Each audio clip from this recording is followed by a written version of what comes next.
Christmas as a crank, an airline, aviation, holiday crank, because possibly you're spending the holiday or a group of days and events throughout the month by yourself. Buckle up, strap in. I'm Jackie Elmer, surviving over 35 years as a pilot wife and even longer in the airline and aviation profession, and I'm going to teach you how to be a crank at Christmas with ease, style, and finesse, and still have a great time. Grab my guide over at pilotwifechecklist.com. Mark was flying. Yes, that's one of the favorite expressions and jokes around our home is that anytime I begin a story that starts with Mark was flying, he just rolls his eyes and says, oh, here we go again. But chances are you know exactly what I'm talking about. And perhaps your destiny in life this year is to spend the holidays by yourself. The reality of it is we are in a profession or associated with a profession that's 24 hours a day, 7 days a week, 365 days a year, all around the globe. That's certainly the case in the airline industry, the military, a lot of charter flying, and honestly, most other aviation flying that I'm aware of. Not everybody's going to be working the holidays, but at some point in aviation, chances are good that your partner, a family member, somebody in aviation is going to be flying. And that leaves the pilot wives and the family at home. Now, not always. Chances are you can go with them. So that's always an option too. But I want to start with the biggest A of this business, and that is attitude.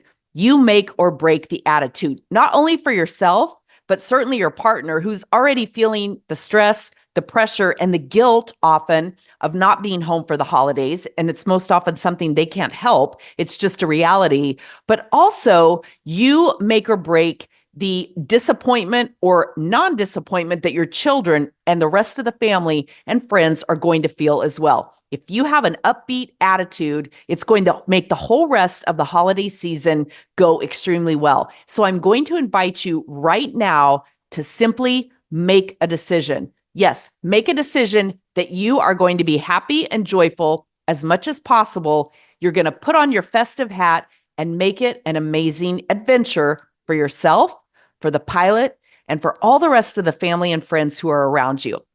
So the first thing that you want to do as quickly as you can is pre-plan the entire month. As soon as the schedule comes out, depending on what airline, wherever you fit in the aviation field, you know what that's going to be. So sit down as soon as that schedule comes in and sit down together as a couple and discuss it.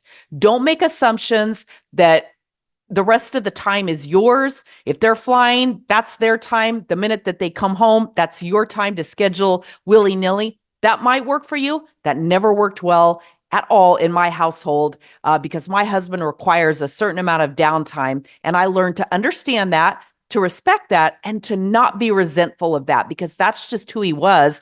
And I knew that if he could go in his cave and get it all together, when he came back out of his cave, everything was going to be fine as long as I didn't chase him in there and try to drag him out. So set a time as soon as the calendar comes out, let him know ahead of time, hey, when you get your schedule, let me know. I definitely want to sit down. I want to look at the calendar and I want to talk about what the holiday season is going to look like for us together as a couple, as a family, and individually as well. When you preset that time, it creates magic. It creates good communication. It doesn't catch anyone off guard. And you're going to be much more effective in getting what you want and allowing them to get what they want too. I'm not just going to make this a one-way street. So it's so important that we don't make any assumptions, that we sit down together and we do that. Now, as you're doing that, just decide. If you're like me and a big entertainer and party starter, you want to get those dates down on your calendar as soon as you can, and you want to make sure it fits in with them because obviously I want them to be there too. So decide together on any events that you want to host. Now, as a pilot wife and as an extrovert and as a party starter for me, I was always hosting bunco, hosting book club, having a girls' ornament exchange, cookie exchange, soup exchange. I always had a wide variety of events that I was planning in my home with just my girlfriends and other pilot wives without him there. So those were the events that I always scheduled when he was gone, because then I didn't have to worry about, it stepping over into his time, stepping on those boundaries or any of that. And I was just free to leave the house as messy as I wanted it at night after everybody left and get up in the morning and clean it up, or have stuff strewn out all over the counters as I was baking and prepping and getting stuff ready. And I didn't have to worry about him tripping over it. So sit down with that calendar and get very clear on what you're doing for yourself and what you're doing as a couple and as a family for the holidays. And then, have that communication. Sweetie, these are the parties that we've been invited to. How do you feel about these? Here's the shopping list that we have. Will you go with me if you want them to? My husband was not a great shopper. He's still not a great shopper. And so I don't really love shopping with him for the most part for that kind of stuff because he doesn't love it. And then I feel stressed trying to rush it and not make him feel stressed. So now it just works out better. I don't have an expectation that he needs to do that. He doesn't have to worry about doing it, and it works extremely well. I have mentioned before, and if you follow me on Facebook or Instagram, you've seen my Santa pictures. I accidentally started a tradition when my son was not quite 3 months old because he was born September 25th. So his 3-month anniversary was actually Christmas Day. But I ended up at the mall on December 24th, the year he was born, just looking for something to do. It was my first Christmas with the baby. I was alone. Mark was flying. Those famous words again. And I just needed to go kill some time. And I wanted to get something for Mark. I just needed something more for his stocking, whatever. And I went to the mall and I found a great holiday tie that he wore for years every month in December with his flight uniform. And then we had to replace the tie because it finally wore out. It got threadbare. One year it was like, you cannot keep wearing that same tie. It's like 20 some years old and it's tattered.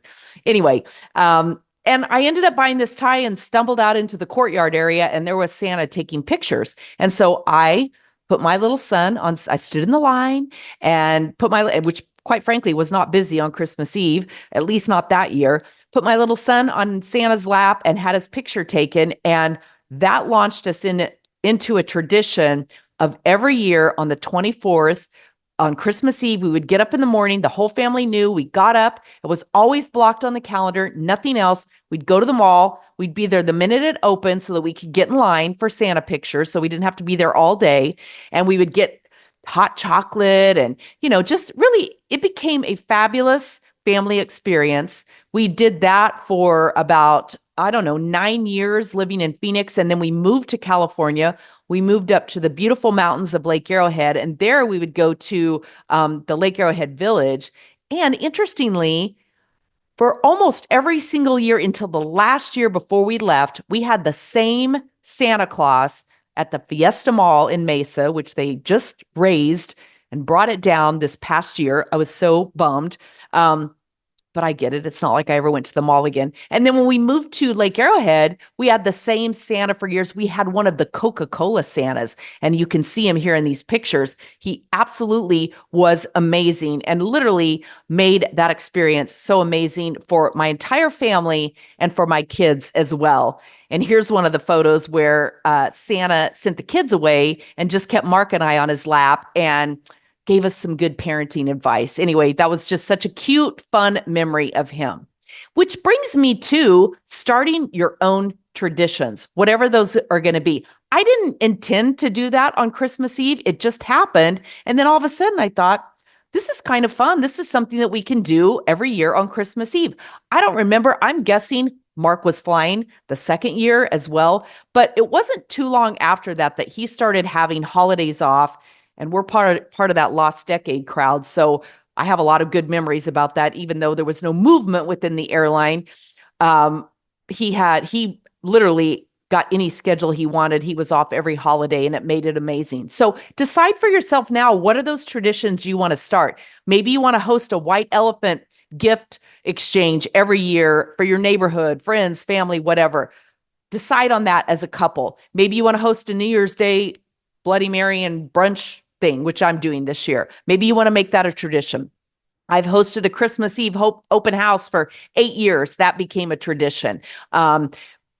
a couple of years out living at the beach in Ventura, I would do like a seafood fest party to where it was kind of festive and holiday, but I was incorporating the beach and the sea and all of that and making it just kind of a different experience. Having grown up in Colorado, this was new for me. I remember the first year we put our tree up, I went down and bought all beachy ornaments. Like it was Santa with a surfboard and all this kind of stuff. That year, I didn't even put up my traditional ornaments. I just made the tree all about the beach. And that was a lot of fun. So decide on some traditions that you want to start now. And as we know, the F word in the airline industry is flexible.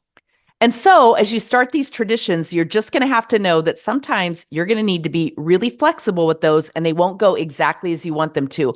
But I promise you, when you look back, that's going to be a big part of the fun. I can think of 2 times my Santa pictures got totally messed up. The first was the last year that we lived in Phoenix. We were literally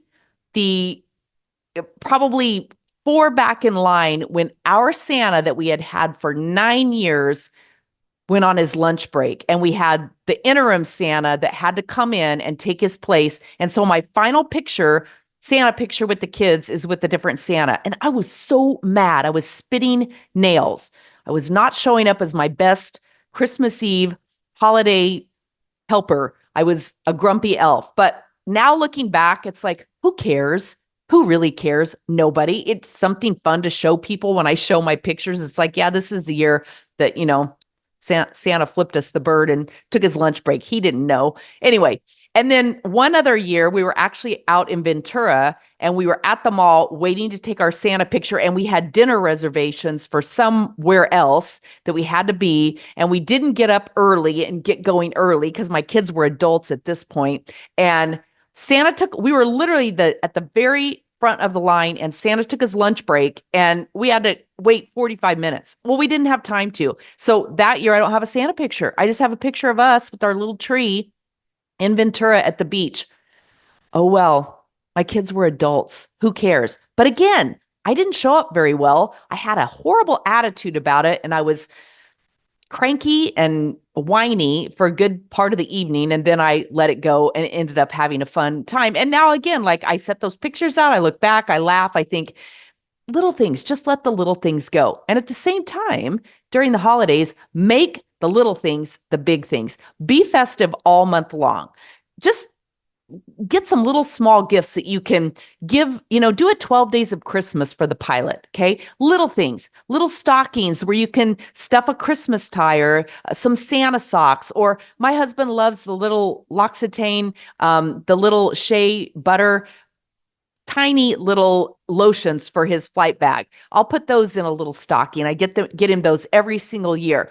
A Santa pic with the kids that you can put in a little frame and tuck it into his flight bag. Something along those lines to where you keep the festive spirit of Christmas going. And again, those are the memories that you create that make the actual holiday itself, if you're not spending that together, it makes it much less of a big deal when you've had this whole festive experience all the way through.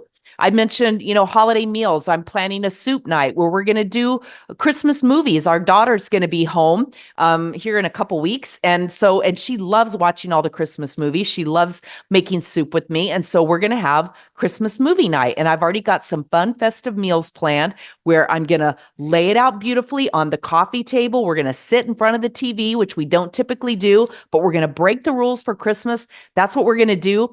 Maybe you love watching Christmas movies. I do. I do not love the Hallmark Christmas Channel. I know a lot of people do.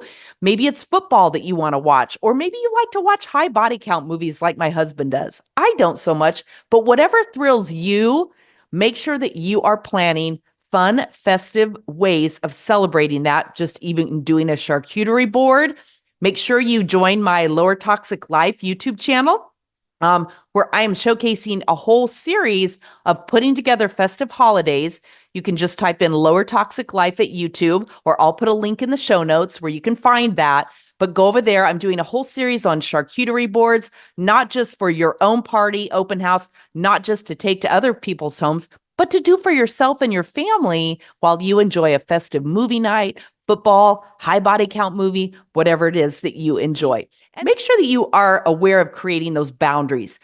Family, friends, and everyone, you want them to be a part of your festivities. But I know, as I mentioned before, my husband always really liked that protected time, which was his time to get home, re-energize, regroup, change out of the uniform, unpack his bag. Those were just things that really, really mattered to him. So he did those things. And then that made him a lot more fun. And it made him enjoy the whole experience a whole lot more. And then have a plan for the actual day of the holiday. And don't be afraid throughout the month to let people know if you're going to be alone. People don't always know, and they certainly don't always assume, but most people don't want to ever think that you or anyone that they love and care about is going to be alone on the holidays. Not everyone will open up their home. Not everyone will change the way they do their holidays. Some people are very closed, that it's only immediate family, or it's only these people, or this is how we've always done it. That's fine. I totally respect that. But there are loads of other people, including, other pilot wives and other aviation families who know what you're going through, know what you're experiencing, and they're looking to have someone to hang out with too. And that's where it's always important to be the party starter. Find friends and community. Find those other pilot wives. Plan events with them during the month, whether it's travel, go to the Christmas markets in New York, in Europe. Take a trip to Miami with your pilot wife friends, just like I did with a group of my friends a couple of years ago. We actually went in December of 2020, right in the midst of the pandemic, but Florida was open and we were starved for time and energy and vitamin G girlfriends. And we had a fabulous time celebrating my girlfriend Laura's birthday down in Miami. I've gone numerous times to New York City with my daughter. That was a trip that we took quite often. I've gone to see the Rockettes at Radio City Music Hall a number of times. Just always absolutely stunning, fabulous, and just fun. San Francisco trips, whatever it is, whatever screams festive to you, make sure that you are incorporating all of that into your fun, festive December so that you don't feel deprived, you don't feel lack, and you don't feel lonely. And make sure that you check my holiday series all month long. I'm going to be resharing my 5 tips for navigating the holidays as a pilot wife or an aviation family. And then again, grab the pilot wife checklist, subscribe, leave me a like, a comment, or a review. And Merry Christmas and Happy Holidays, however you are spending them.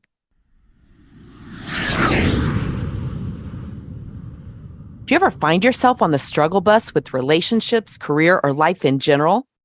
I'm a mindset and peak performance coach helping women rediscover their own sense of identity and purpose, avoid turbulence, and put their own oxygen mask on first.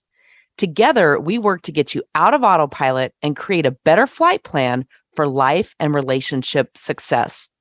As a pilot wife for over 30 years, I've navigated thousands of miles and moments in aviation, mommyhood, business, and life in general. I would love to offer you a free call to see if I might be able to help you too. You can go to coach.pilotwifepodcast.com. And if you have a topic suggestion or a story to share on the show, go to ask.pilotwifepodcast.com. And of course, you'll find all of this at resources.pilotwifepodcast.com. Please take a moment to review and rate the show on whatever your favorite podcast app is. This helps the show get found by others who need what we have here. I'll see you on the journey, and thanks for listening.